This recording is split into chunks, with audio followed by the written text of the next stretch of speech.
All right.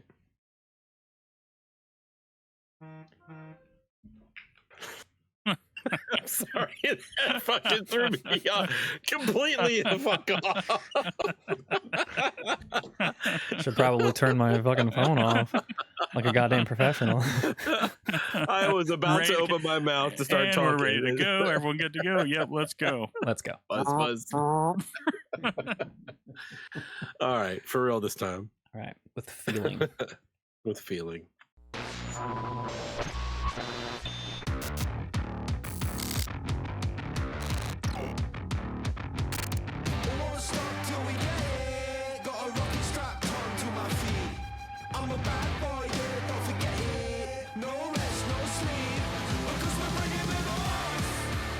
Hello and welcome to Interactive Distractions, episode number 460. My name is Chris Friccio, and I am here with Travis Baum. What's happening?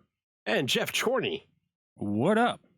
No Jason this week. He is out of town, but that's okay. We have a three-man show, and we're going to go over the Nintendo Direct right after we hit up some distractions and see what's going on. We didn't really talk about what's going on beforehand, so let's just see where we're at. Jeff, how you doing, man? I'm doing okay. We didn't prep for this part, so no, I don't really have much to say. Like, it was NBA All-Star Weekend last weekend. It was disappointing as always. How about them Pelicans, though? Man, I don't know. Are they doing all right? They looking good. I think they're fifth in the West. Not bad. We don't have the All-Star game sucks. The what? Like fifth out of how many? Like 14? 14. Yeah, Okay. I don't keep up with NBA, so it's like like if I look at MLB and NFL, 15? Fifth is like bad. The top what, 6 make it into the playoffs, and then there's a play-in tournament for what, like the final 2 or final 1. So it's just East and West then? 7 and 8, yeah. So it's it just ends like up East being and the West? top 8, yeah, East and West. Okay. Yeah. So that's how they do it in MLS as well. So Gotcha. So the Pelicans are doing well, and they'll continue to do well until Zion Williamson gets hurt, and then they'll fall down to longer do well. They'll fall down to the play-in tournament and then lose there like they do every year. Mm-hmm. So there's your interactive distraction, 60-second sports break. What was disappointing about it, Jeff? You're a basketball fan. I won't go into too much of it. It's just that players don't care. Mm-hmm. Like the skills challenge and stuff like that, the dunk contest, 3-point competition, they're fine. But the actual All-Star game is just like, I think it seems like there's team zero scored, defense. They scored 211 points or something like that. One team. It was like 211 to like 193.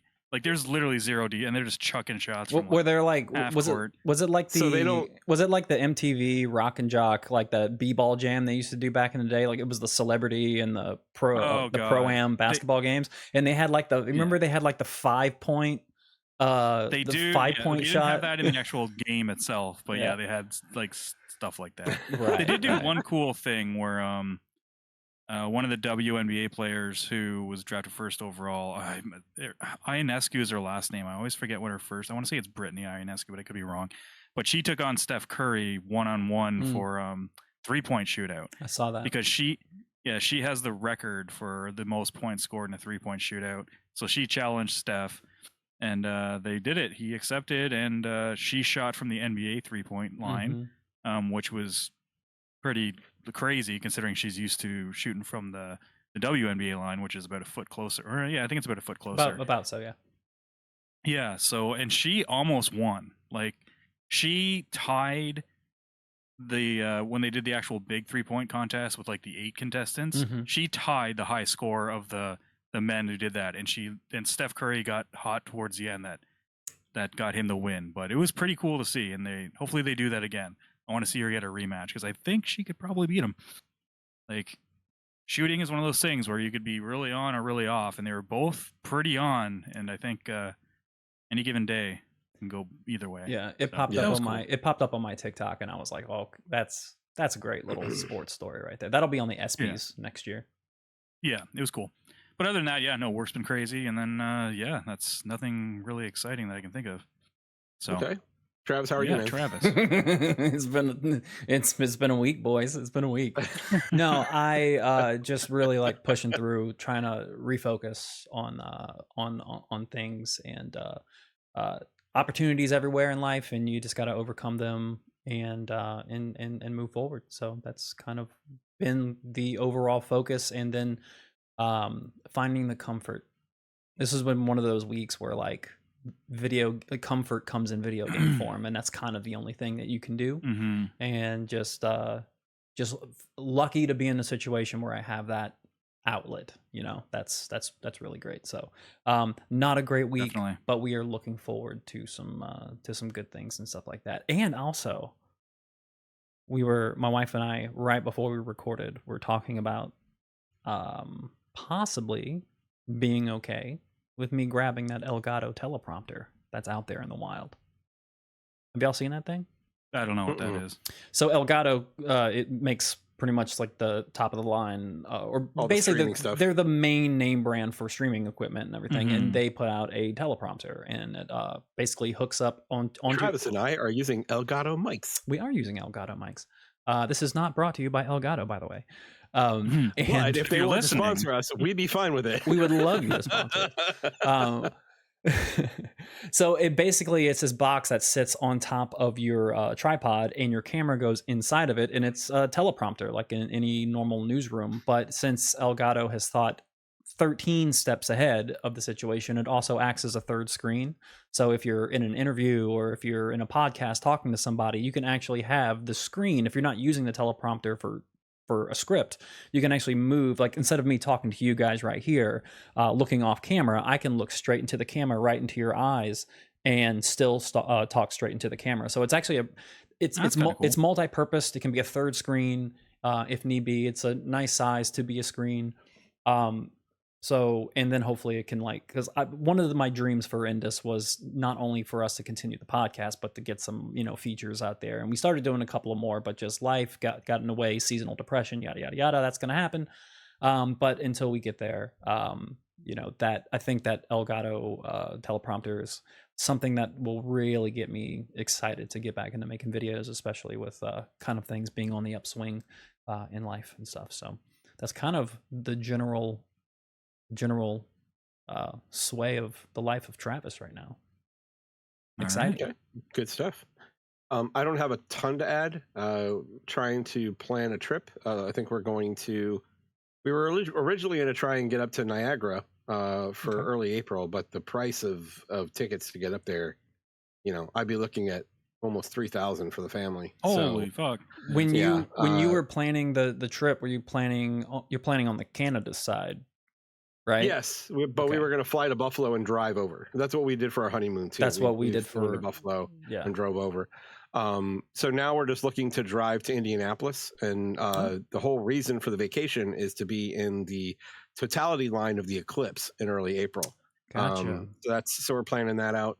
And then I have a 3-day weekend this weekend because I had to take Monday off, and one of my project managers at work was like, yeah, enjoy your 3-day weekend. And I'm like, oh, Monday I am just going to really enjoy chauffeuring my wife to downtown Atlanta for jury duty. It's going to be so much fun. Oh, fun. My wife has had jury duty 3 times in the last 2 years. Okay. And I don't understand why they keep calling her for this. Like, she keeps going and they keep calling her for it. And I'm like, her and I have had the discussion. It's like, I haven't had jury duty in well over a decade. It's been 15 years. Yeah. Cross your fingers, man. So, but yeah, so that's really it for me. Kids are doing fine. For the most part, middle school still sucks for everyone, parents and kids. But last week we found out, I don't think I said this on the show. I know I got the news while we were recording. I don't remember if it was talked about on the show, but there's a charter school that is STEM focused. Yeah, you mentioned that. And Link got into the school, so he's really excited about that. But yeah, and that's pretty much it. Good so stuff. Move on from life and talk about games. Good where do we want to start? Where do we want to start? I'm going to start on my cell phone. Okay, sure, go for it. What? So, guys, there are video games on cell phones. Did you realize that? It's awesome. Are they real video games? This one is, because I also played this game on a console. Netflix also surprisingly does video games. I a little bit confused going into it because Netflix is mainly on my television. So I was like, okay, Netflix games on the television, interesting. Let's see how it works. Well, Netflix games is not available on televisions, which is unfortunate because the game that I played would have been perfect on television. But I went ahead and went on the app, and apparently Netflix games is only available on phones, tablets, smaller mobile devices. So I downloaded because I noticed that for free, well, not for free, but with your Netflix subscription, one of my favorite games of all time, Immortality, was available on your phone through Netflix. So I downloaded it and gave it a shot, and that game works so damn well as a mobile game.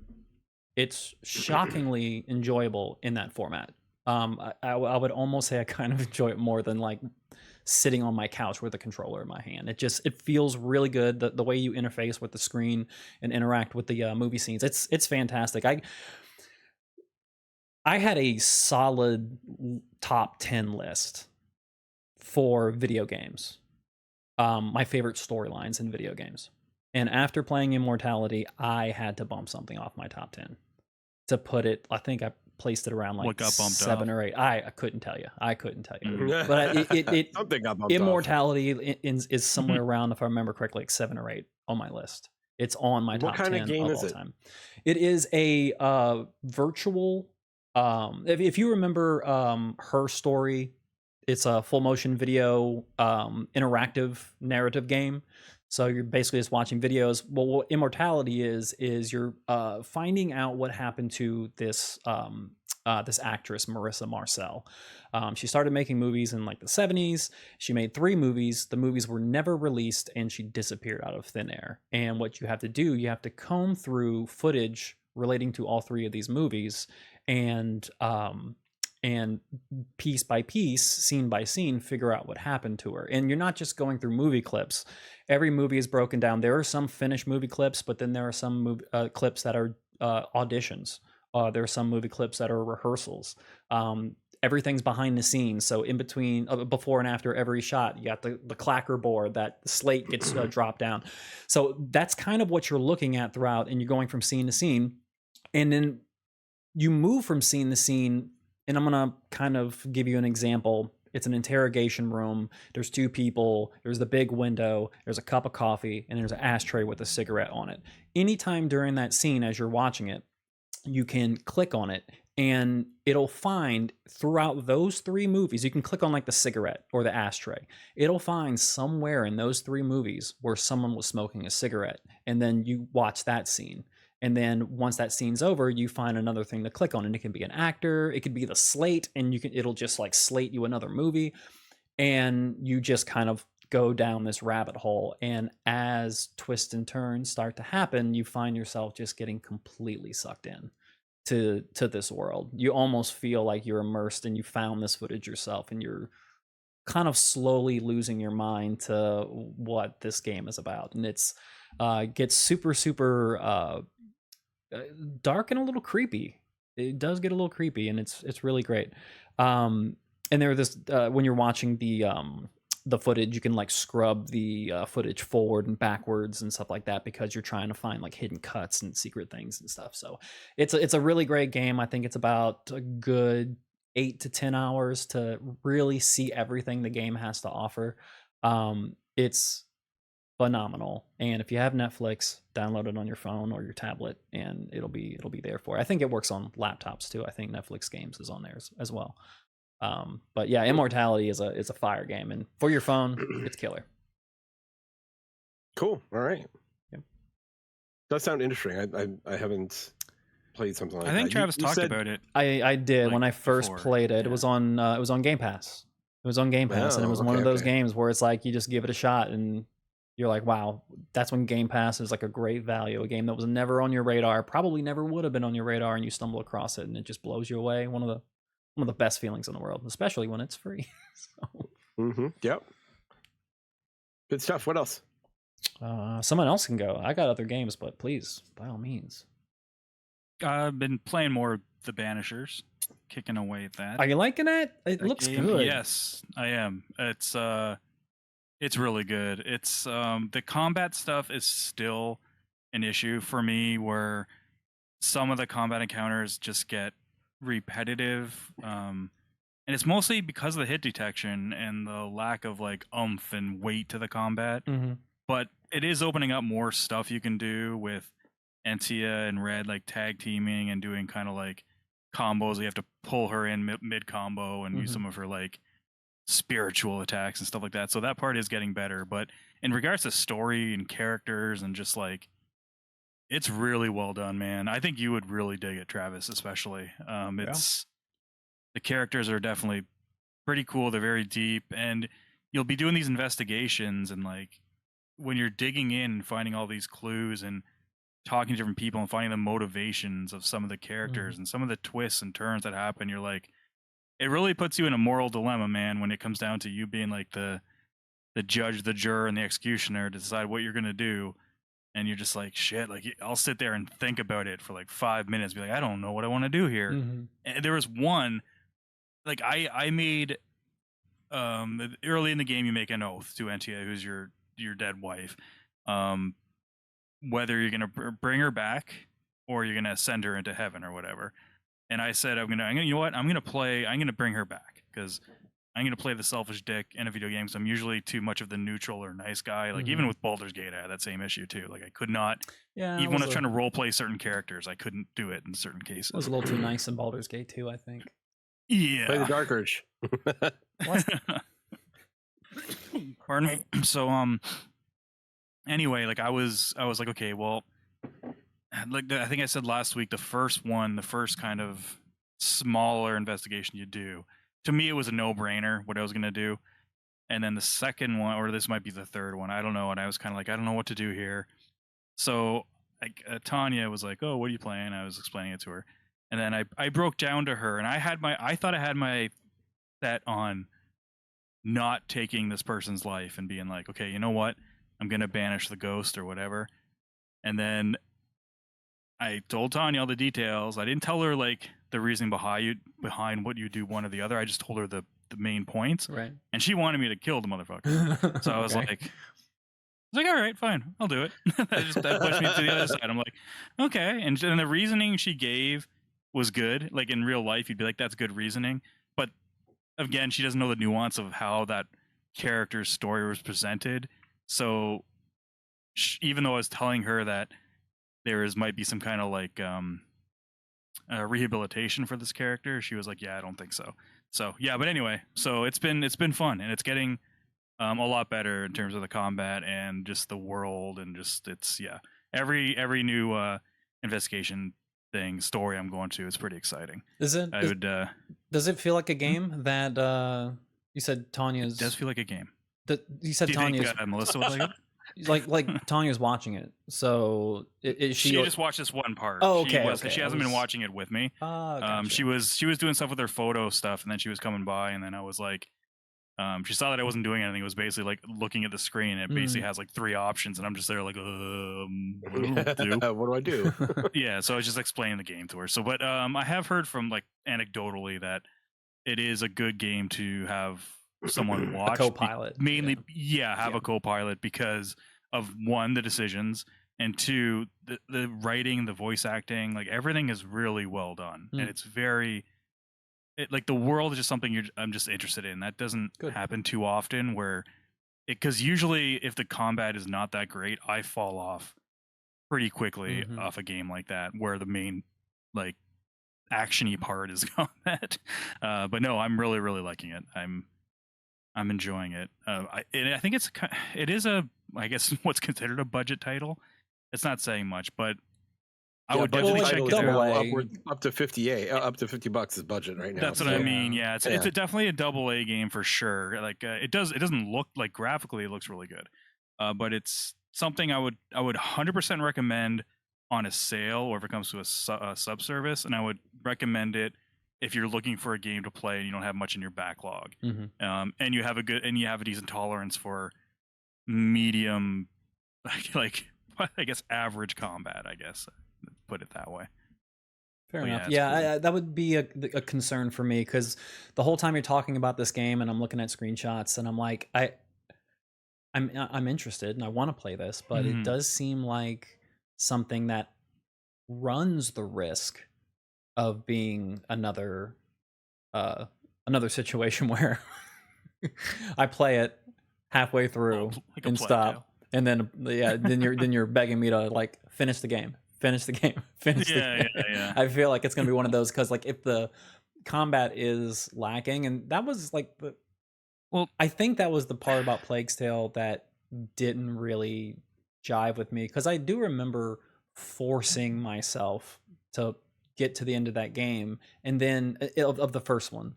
And then when I got to the end of the first Plague Tale, they give you those awesome rat powers, and then I was like kind of, and it didn't control that great at the time, but it was something massively different than what you played throughout 80% of the game, and it was fun, and that got me interested into it. I also like that final boss too. That final boss was pretty fun once you figured it out. And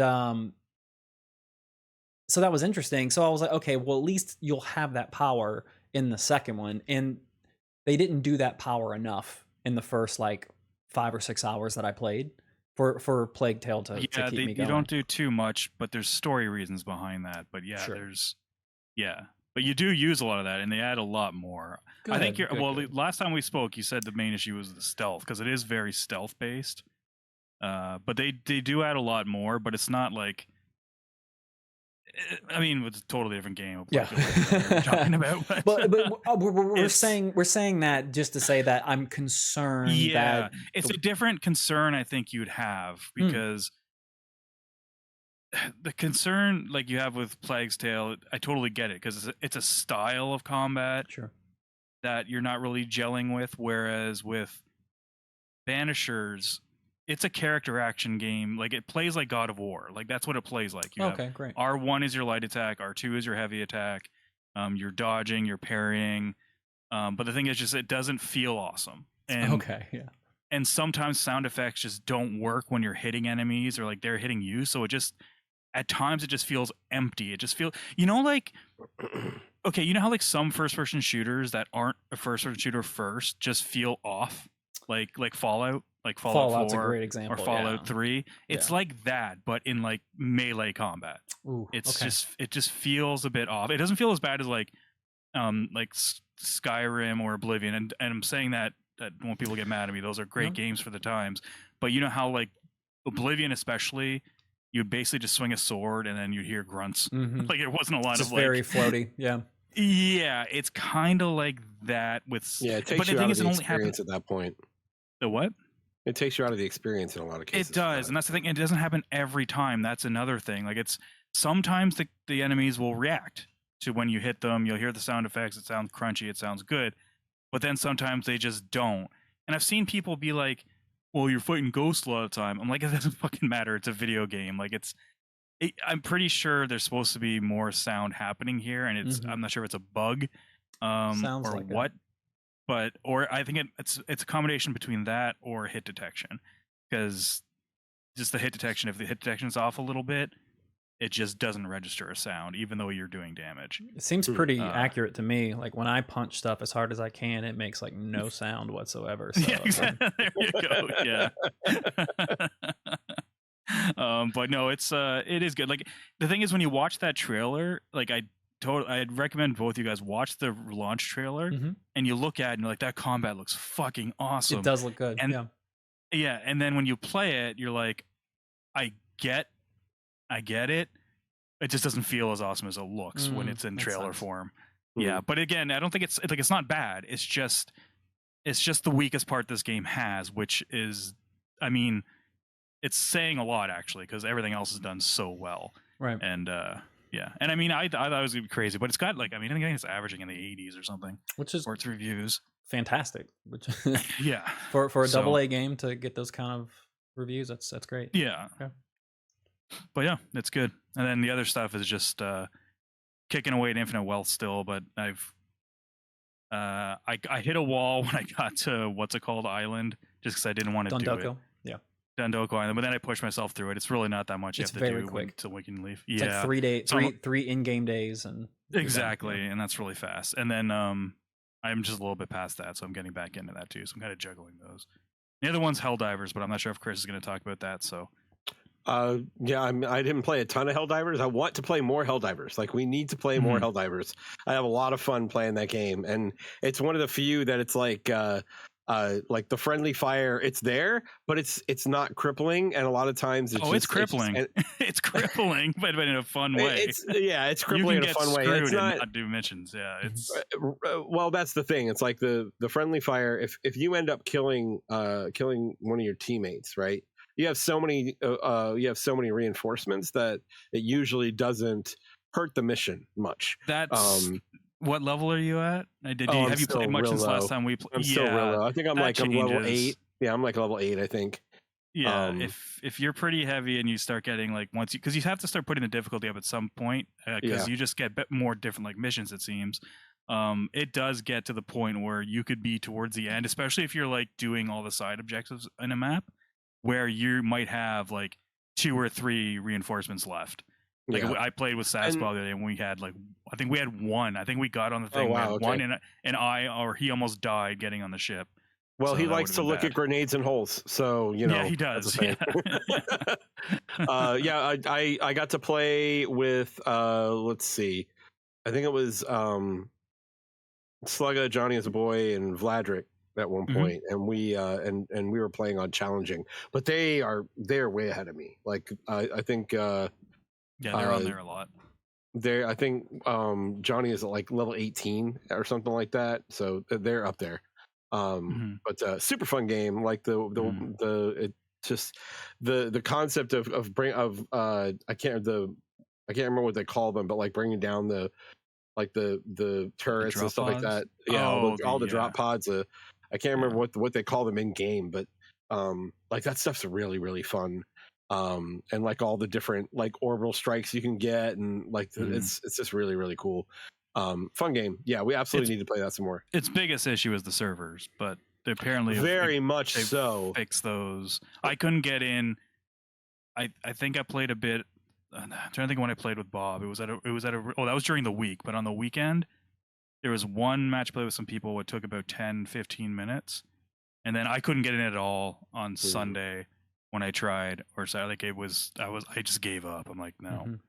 Yeah, and it just sounds like it's just a general case of it's not bad development by any stretch. They probably just had an estimated target for how many players they're going to have. They went way past it, and they went way past it. I think it's a good problem to have. They said that they were prepared for like $50,000 or $60,000, $50,000 like concurrent players, and they had like hundreds of thousands. Like 300,000 or 400,000 concurrent. Insane. Yeah, it's and insane. then they had pretty crazy. They had a problem because people were logging in and not logging out, and there was no AFK thing, so they added that in a couple days ago, where if you're idle for 50 minutes, it kicks you out. I was doing that. So people were just staying logged in all weekend.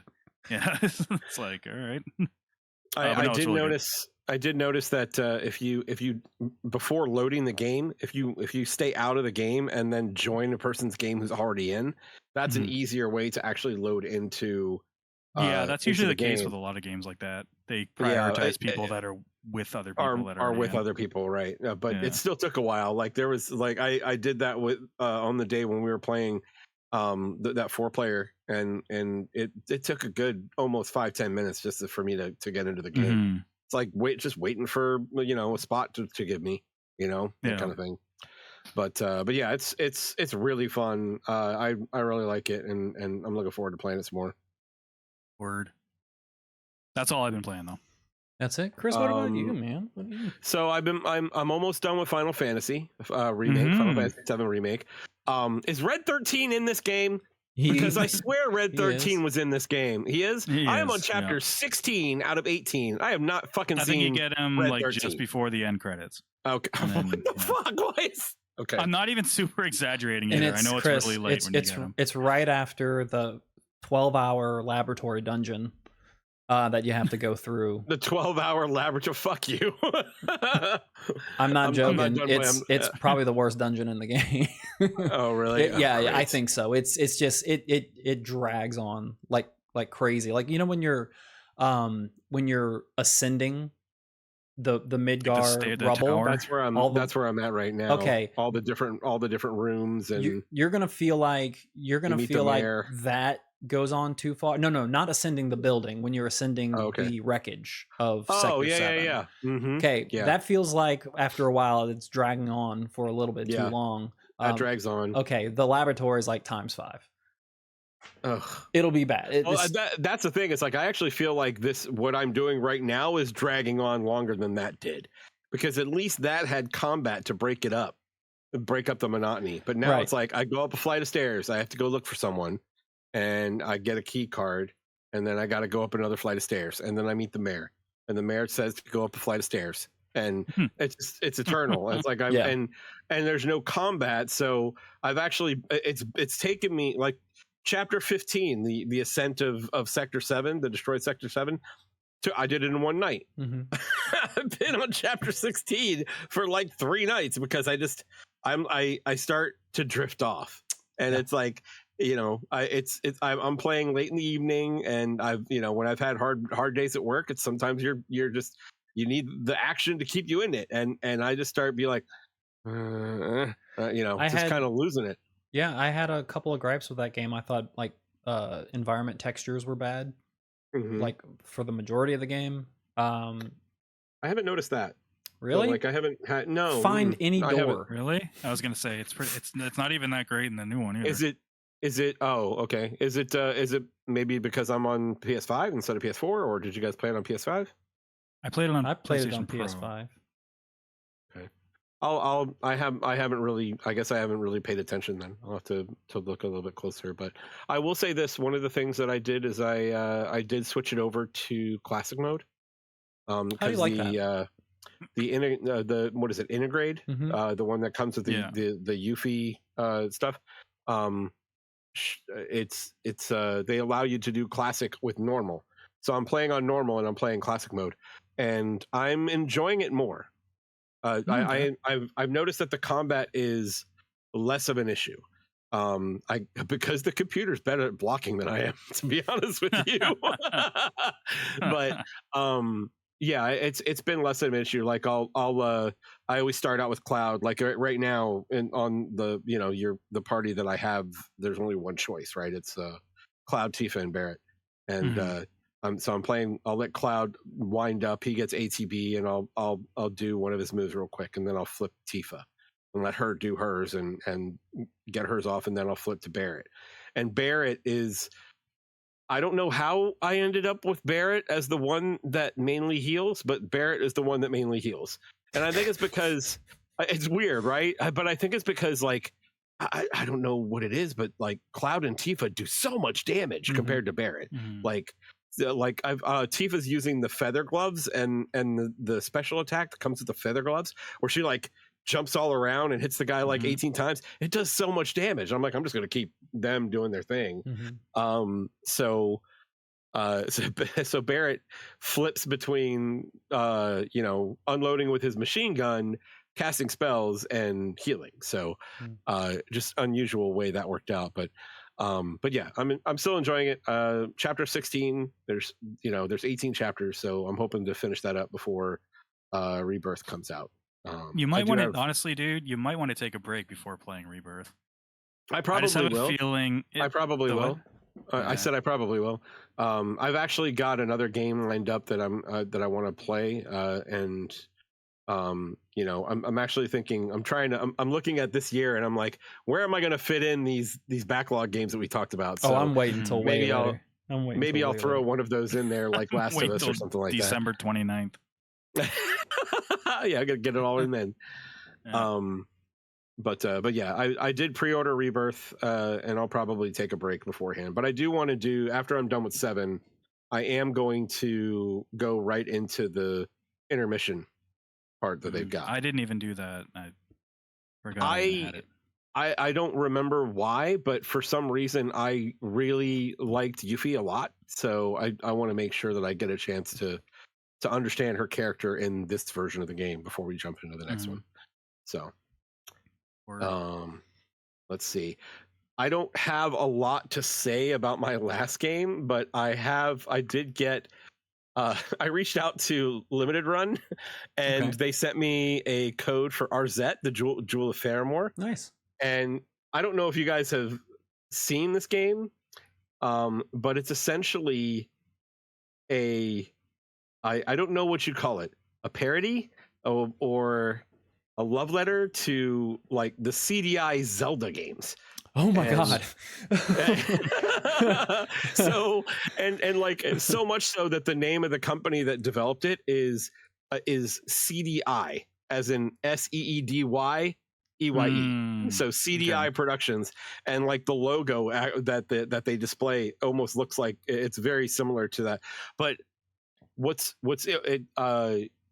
they obviously did, you know, very modern controls and feel like the gameplay feels really good, but it is that type of game. It's like a stage driven side scrolling adventure, which feels very much like a I don't want to call it's not really a Metroidvania, because I don't really put Metroidvania and, for instance, like a Mega Man or Shantae game in the same category, but that's what they're like, is like Mega Man or Shantae. You get a stage, you go through the stage, you get something out of it, and then as you continue through the stages, you might get other stuff that allows you to go in other areas of those stages. So that's the type of game it is. It's like side-scrolling adventure, and it definitely has like the very like purposely animated cutscenes like the CDI games had. But what I love about what's happening so far is that, like, when we look back at those games, right, and like the way those characters were portrayed and how they were like and the way they were voice acted and things like that, the way we look at those characters is the way that our net talks to them. So like she's actually groaning just as much the way that they're acting as you are, and it's pretty funny the way it all. It's really fun. Like she's super sassy, and it's just really funny how it all works out so far. But is it a game that you would only really enjoy if you ever played those games? I've never played them. I've never played them. I literally wanted to play this game, and to be clear, like it's a limited run, so I pre-ordered the physical copies of this game. So the digital one is out now, so I was like, well, I pre-ordered the physical one, let me reach out and see if they'll send me a digital one, and they did. So you know, and you know, it's still available for pre-order, but I had never played the CDI games. I just always looked at them in like looking at them in a more comic view of things, because they always looked absolutely horrible. But like they purposely do that with the cutscenes in the game, but the actual game underneath is modern from its controls. It feels really tight with the controls, and that part of it is done really well so far from what I've tried. But yeah, super early into the game, so I'll have more to talk about that next week. But just a very interesting concept, and I just was too curious to pass it up. So yeah, we'll talk about that more next week. Travis, you got anything else? I do. So Ryu ga Gotoku has its hooks in me even deeper. I am. Oh yeah, you started playing. Oh god, what was the name of it? The Judgment series. The Judgment, yes. Yeah. So holy crap. I enjoy it, man. It's so just for a little quick history lesson.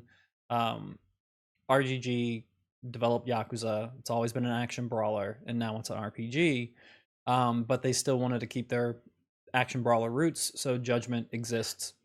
And it exists in the same universe, so it's almost kind of like they're MCU-ifying these different properties. So even though they are different titles and different games, they take place in the same world, they take place in the same cities.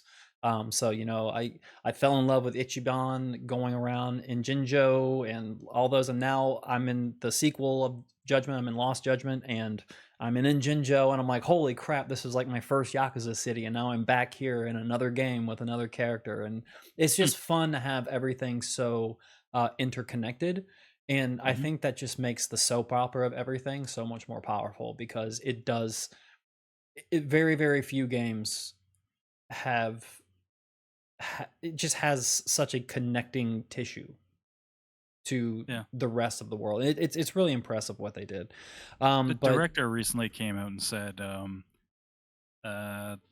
they were wondering why they can put out so many Yakuza games in such a short amount of time.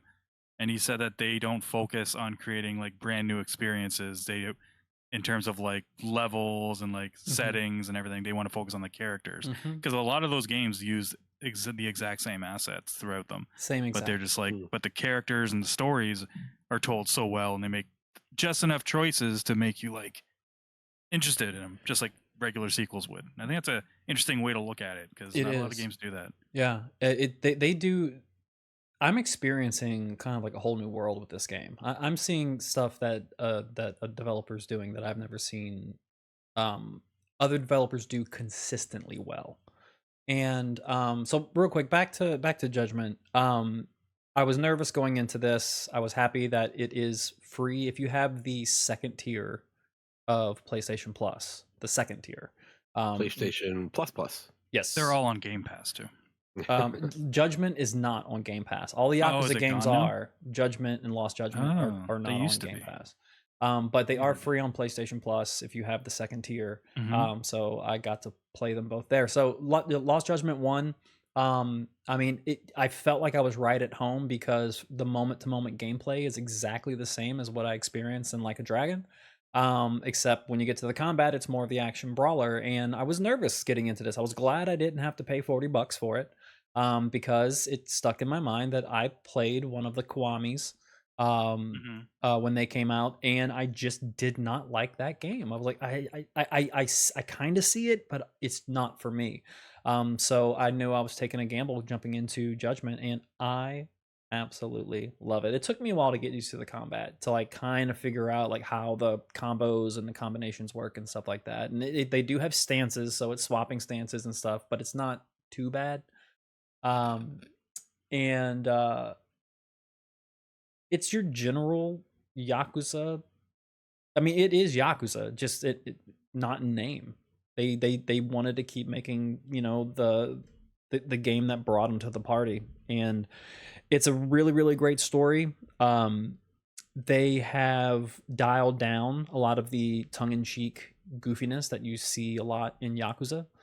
So it is definitely more rooted in reality. And that's what I was thinking when I'm playing Judgment 1. Like, oh, I like how it's like not like, there's some side stories that can be a little goofy, but it never goes over the top. Never once goes over the top, where Yakuza goes over the top like every 15 minutes. Really. So so they dial down the melodrama a bit, and it's still character focused, and it's still great. So there's a brand new cast of characters here that I just love. Then I jumped into the sequel. And about 10 minutes into the game, not really spoilers, in the sequel, 10 minutes into the game, I'm undercover in a high school beating the piss out of students. And I'm like, whoa. Where the hell did reality go? Like, this ain't okay. Like, I'm doing dragon punches up in the air and knocking students into the bleachers. Like, I'm like, what the hell is going on? Which brings me like to another part of the combat that I really enjoy. Like, it's there in the RPG version, and it's really there in the action version. But there's something to say about RGG's physics engine, like how they deal with physics and how they work it. Like, just going blow for blow with like 4 different guys in the middle of a whole bunch of patio tables, and everything is just like falling apart and exploding, knocking guys through windows. Just a whole bunch of like fun, non-scripted, physics-based combat events can happen that just like, you put your controller down and you're like, that was amazing. Like, there was someone will probably never see that exchange ever, because it was completely random, and it was amazing. Like, it was a ton of those moments in this combat system that I get, so I really enjoy it. I had one issue though. I had to stop playing Judgment early to go into Lost Judgment. I'm about 30 hours into the game and I get a game-breaking bug. And I researched it, and for 2 years there's never been a fix, and people are like, if the game only allots you one autosave save slot. So I was running around trying to figure out, well, you know, how to proceed the story when realistically I was never going to. So the autosave saved like 5 times, and all of my manual saves were not in the spot to get me out of that game-breaking bug. So I had to finish all the rest. I had about, I would say about 20% of the story left to go, so I was almost done with it. So I just finished the rest of it on YouTube last night, and then started Lost Judgment. So sometimes you got to do what you got to do. It's true. Sometimes, and especially if you've already played that much of the game and you just want to see how the story part ended. Yeah, it's for the better, because Lost Judgment is a lot more similar than to the first game. Whereas I felt a huge jump in quality in the gameplay from Like a Dragon 1 to Like a Dragon Infinite Wealth. Mm-hmm. So like I felt a big jump in quality there. I see and feel a little bit of a quality in like character movement, and that's all there. The cities look a little bit better. But I don't know. But it's fine. And then the cities, the last thing I'll say about it, like, I love how they made all of these cities characters. Like there's the same cities every single game, inside and out, unless they unveil a new one. And you get so used to them. I know so many spots, so many highlights. It is its own character, and it makes that world special. So if you have not jumped into Yakuza, anyone listening to this, if you like action games more than RPGs, give it a shot. If you like RPGs more, jump in Infinite Wealth or Like a Dragon, Yakuza 7, because all these games are ridiculous. But that's it for me, boys. Nice. All right, Jeff, pass it to you, man. We got some news. We do have some news. News spectacles. Okay. So, can you guys still hear me? My cat just walked across the laptop. You sound great. You sound great. Fantastic. Kaizo. Hey, Kaizo. All right, so we got some news. Guys, it finally happened. It did. We have been waiting for a very long time. Travis, I think every single time, every morning he wakes up and goes, guys, today's going to be the day. It's going to be the day. The day never came, but it finally came. Elden Rings, Shadow of the Erdtree. Coming out. That is a game. June 21st. June 21st. I was shocked that it's so far out. We all played that, right? All of us played that? Yeah. Right? Yeah. It was Game of the Year. I think that was... Yep, that was Game of the Year. Yep. Definitely my Game of the Year. I think it was, if we had a Game of the Year, it would have been our Game of the Year. It would have been, yeah. Yeah. I was shocked that it was so far out. As long as they... I was so happy. This is I am now. I'll be honest with you. I am now. I was kind of looking at the slate and then looking at what I was playing currently, and I'm just like, yeah, if they shadow drop this for Friday, I would be boned. Like, absolutely boned. So... I'm excited for it. It looks good. It looks really good. Is it going to let you pick up from where you left off, like with your character? Oh, yeah. Mm-hmm. Okay. It'll probably have a certain area you got to go to unlock it, which I'm hoping, because I started my New Game Plus, and I did a little bit in it, but I never went too far. I'm hoping it's not an area that you need to be. It's a ways out. It's a ways out. Well, we don't know, because people are speculating that's going to be... The director said... Oh, did he? It's Moog's Palace. Oh, really? Where the egg, where the arm is draping out of the egg, that's where it's at. Oh, does it have to be a New Game Plus? Did you save scum your original save?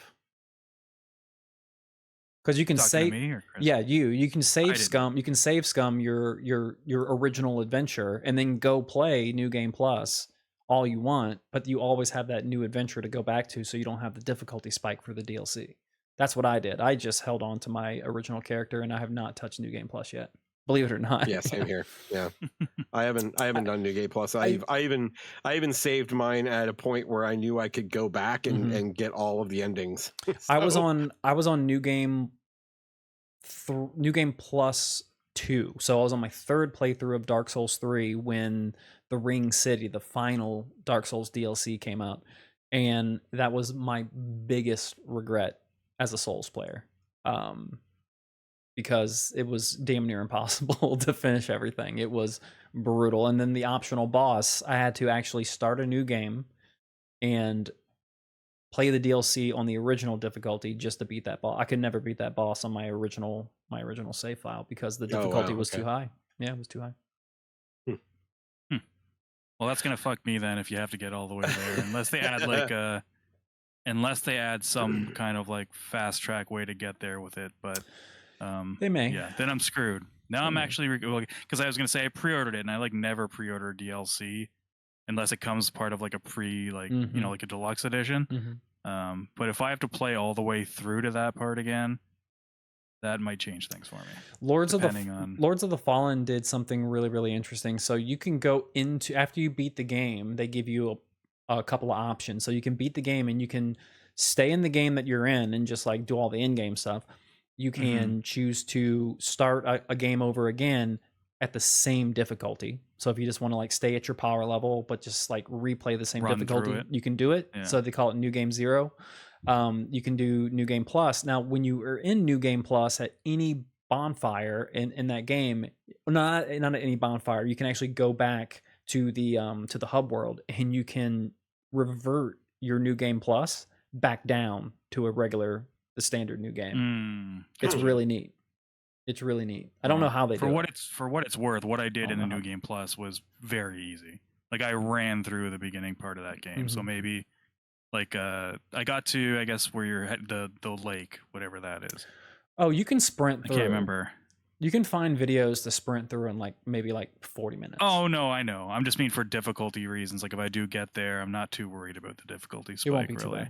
It won't be because again the Godric director was like a pushover. The director in the same interview that I read was they were asking about the difficulty spike. It was like IGN, I think, was asking them questions, and the director said, what was it, like they asked him about how hard is the game, or we're going to see some really tough bosses, even something that like is tougher than Melania. And he was like, no, nothing's harder than her. Most likely nothing's going to be harder than her. So like that made people think that, okay, well, that makes me question like the legitimacy of how difficult this DLC could possibly be if nothing comes close to Millennia. So we'll see. True. But that's coming June 21st, $40. You can pre-order now. They're also re-releasing I guess a combo pack deal with a collector's edition that comes with a really cool statue. It's a nice statue, yeah. I think that thing's probably gonna be like $250 or some shit. Something like that. I might have ordered that. You did? Is it already up for pre-order? Yes, it is. How much is it? You got it right. Jesus Christ! It's up for pre-order on Bandai Namco's site. That's the only place I've seen it. Gotcha. So I went ahead and pre-ordered it, and I'm like, I can always cancel it if I really need to. I just left it out there for now. So or you can just buy it and give Jeff the steelbook. I could. I don't think it has a steelbook. That's why I think I wasn't. Yeah, I was like, really, no steelbook in this motherfucker? I'm like, okay, that's whack. I have to go back and look. I'm not playing that game. Fuck that game. Fuck that game. Some other news great for PSVR 2 owners or people looking to buy one. But Sony is looking to bring PC compatibility to it sometime in 2024. They didn't say when. They're just saying they're working on it, and they hope to have it out this year. It's a win. I think that's the competitors are doing it. They should do it too. Yep. I have a feeling I know why, because there are some developers like homebrew developers that are out there trying to do the exact same thing already. Same thing. Yeah. So and they have gotten really far. Like they've gotten like positional tracking and all that shit working. And I think Sony was just like, let's just go ahead and make this official so we don't have to deal with this crap. So I wouldn't be surprised if that was the issue, what they did. But I'm really excited. Like the only I have PSVR 2. I don't have an actual PC VR headset. I've got the Quest 2, which I can use for PC VR, but the PSVR 2 will be significantly better than that. So, really excited about that. Cool. The Xbox games that are coming to other consoles were all officially announced, and they were the games that we were talking about last week. So Grounded is coming out coming for both Switch and PS4, PS5 on April 16th. Pentiment is also Switch and PS5 PS4. That's out now. It actually came out the day after. It was announced at the Nintendo Direct, which we'll get to later. And Hi-Fi Rush is just PlayStation 5. That's March 19th. And then Sea of Thieves is also just PlayStation 5, and that's April 30th. So those are the 4 for now. And I didn't include this in news, but Hi-Fi Rush is getting a physical. Oh, that's cool. So I know Chris and I was about to say it. I'm sitting in. Those that are watching those that are watching the show. I was like, I'm gonna say it, and he beat me to it. And Pentiment's getting a physical as well, but I'm cool. not really interested in that. Yeah. But Hi-Fi Rush 100%. I'm gonna get that. Yeah, 100%. I will get that. I will get that.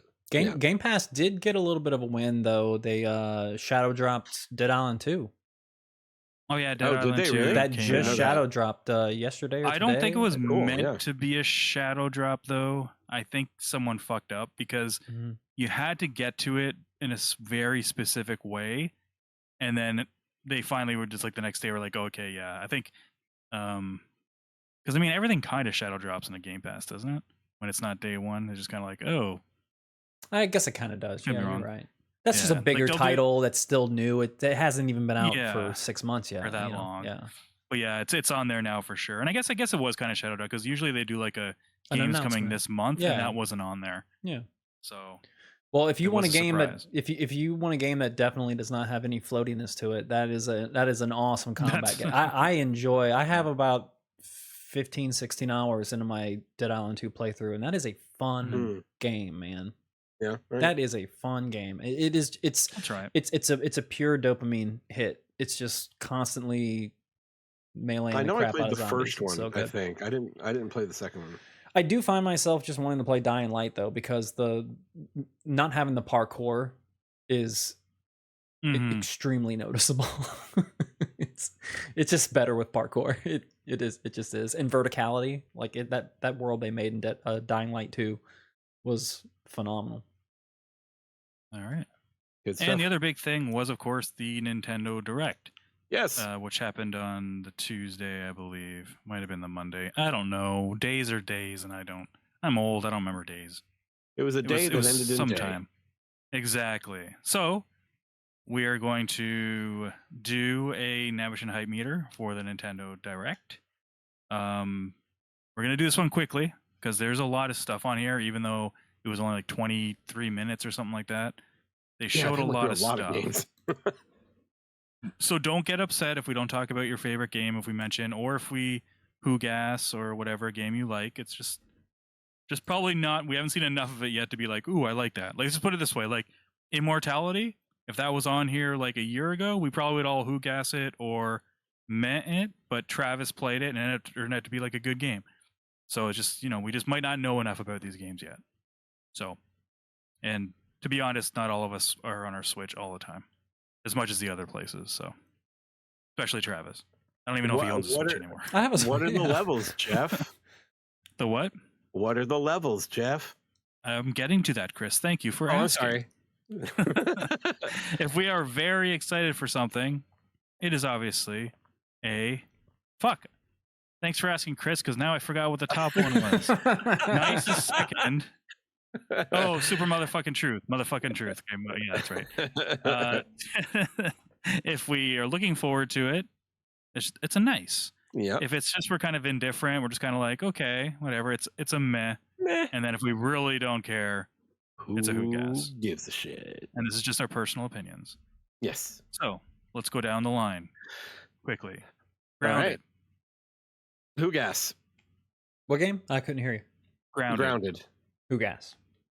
I'm a meh. Those games are not for me. I'm not a survival guy.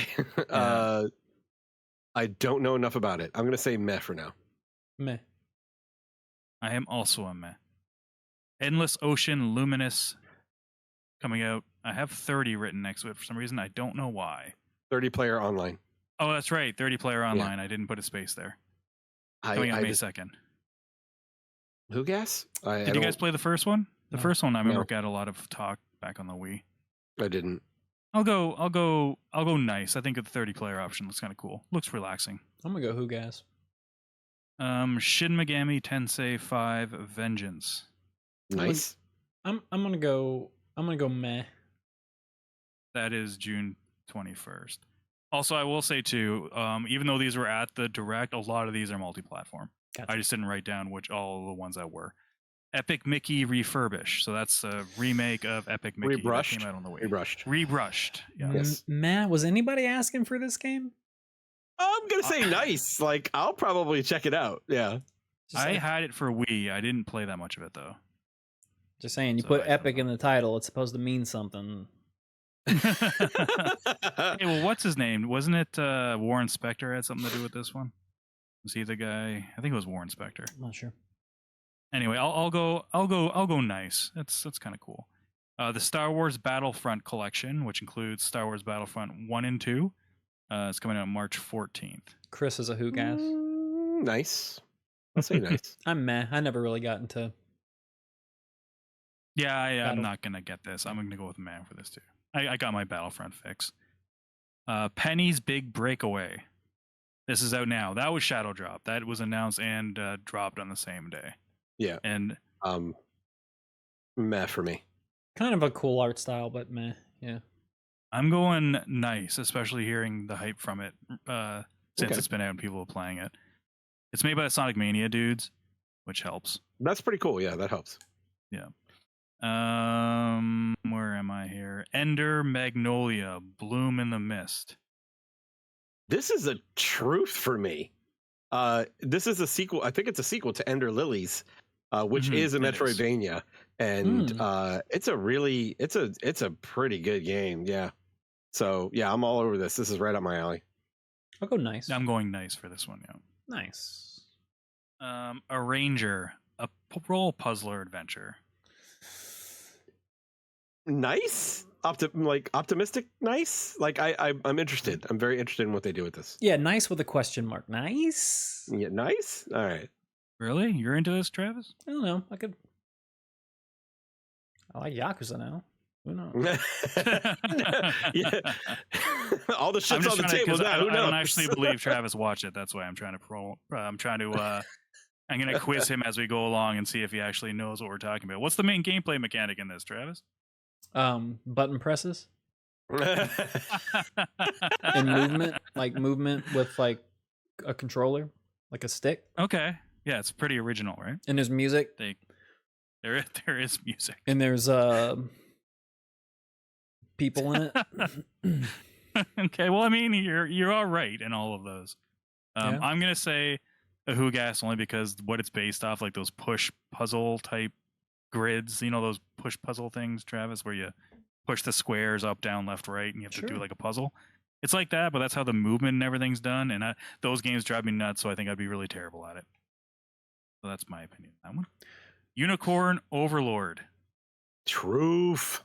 Come on, Vanillaware strategy game. I knew you'd be a troll for this one. Did you play the demo? The demo's out today. Oh, is the demo out? No, I haven't played it yet. Yeah. I will definitely download that, and I will report back next week. All right. Travis. Yo. Do you have an input for Unicorn Overlord? Looks amazing.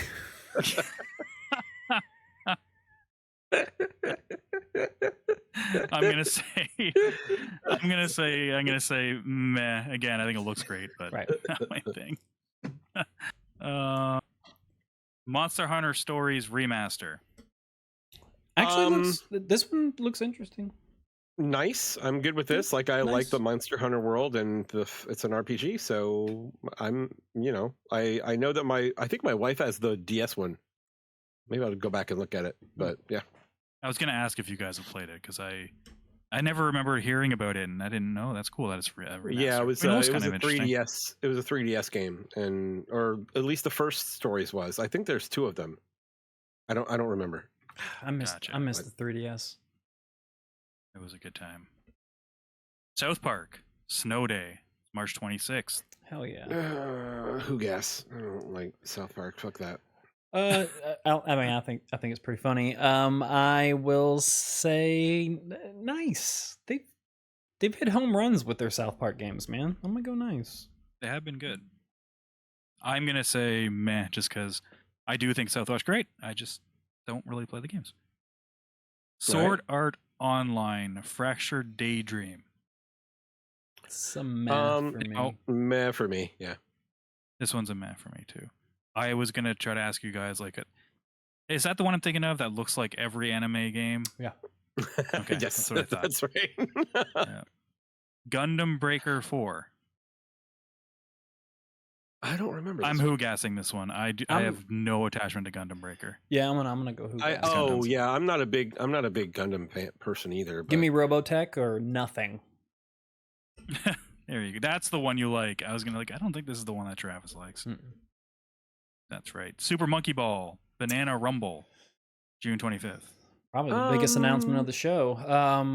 I will say I actually like Monkey Ball, so I'll say I like Monkey Ball too. I'll say nice. Monkey Ball's fun. I do too, but I haven't played one since like the first one, so meh. Like the GameCube one? Yeah, the GameCube. PS1. Or was the GameCube? No, Monkey Ball was GameCube. That was I believe. GameCube. Yeah, you're right. World of Goo 2. World of Meh 2. Yeah, meh for me as well. Also a meh for me. Fantasy Life. Well, I'm living it. Nope. Meh. That's a meh for me. October. It's another one of those games I don't really. Yeah. Is Animal Crossing one of those games? It is, right? It is. Yeah. Like one of those, just okay. Yeah. Another Crab's Adventure. This looked fun. Know, I thought this looked pretty good. I was confused at first and then interested, and I think I'm almost too nice on this one. So I want to see what they're doing. This is the Crab Souls-like. Is that what this is? Where you see him running around with a can on his back. It looks amazing. Looking for a shell. It looks really neat. I think I'm a nice on this one. It looks really good. I'm a nice on it. Pepper Grinder. This is the Devolver digital game. Yeah. This looks kind of cool. I'm gonna go nice on this one. I think it looks fun. Me too. I'm gonna go nice as well. The demo apparently is out. So check that out. Oh, nice. Okay. Rare announced some of their classics coming to the Switch. So it's Killer Instinct, Snake Rattle and Roll, Battletoads, Battlemania, RC Pro-Am, and Blast Corps. Out now for the Switch Online. I'm a nice all the way up until Blast Corps, and then just fucking who-gas that shit. I think Killer Instinct on the Switch is fun. That could be a good time. That'd be all right. Yeah. Blast Corps was garbage, so I'm okay with everything else. It. I can't go back and play the original KI anymore. It's so hard to play. No, it doesn't. Even the arcade version, this is the Super Nintendo version I think it's getting, and even the arcade version, I can't even go back and play that. That's it. You press the one button and he hits him 3 or 4 times. Yeah. Well, the Cinder had that infinite combo but I think that was in the arcade version only. But yeah, I knew the infinite combo, and I would piss people off like crazy. It would never stop. It would go on forever until time ran out. Oh my god! Yeah, I could see that being annoying. Yep. So nothing crazy. Not a crazy showing. Getting with a couple other players and physically removing you from the arcade cabinet. Oh yeah, you were getting pushed over. You can't do that. My quarters are still up, boy. My quarters are still up. I got my quarter there, son. Yeah. You'll be catching nothing but these hands, boy. I'll show you an infinite combo. Ultra. Yeah, Compton beatdown. Did you guys have the Killer Instinct soundtrack? No. It was like a free. It was called Killer Cuts, and it was all I remember that. I don't remember where I got it. Everyone that I knew. With the Super Nintendo game? It came with the Super Nintendo. It came with the game. It came with the CD came with the Super Nintendo game. That's right. Killer Cuts, boy. That was a great soundtrack. That's a fantastic fighting game soundtrack. Yeah. So, all right, boys. That is it. Cool. That is a show, I think, gents. Anything else before we wrap up and get out of here? I think so. I think we're good. All right. Well, thank you all for listening. Hope you enjoyed the show. If you did, please tell a few friends about us. Like, subscribe, and comment. Those things help us a lot. Please do them. Drop by interactivedistractions.com. That'll lead you to our Linktree, where you can also get to Patreon. We'd love to have your support. And Discord. We'd even more love just to talk to you. So come to Discord and hang out with us. So until next time, my name is Chris. I'm a Travis Baum.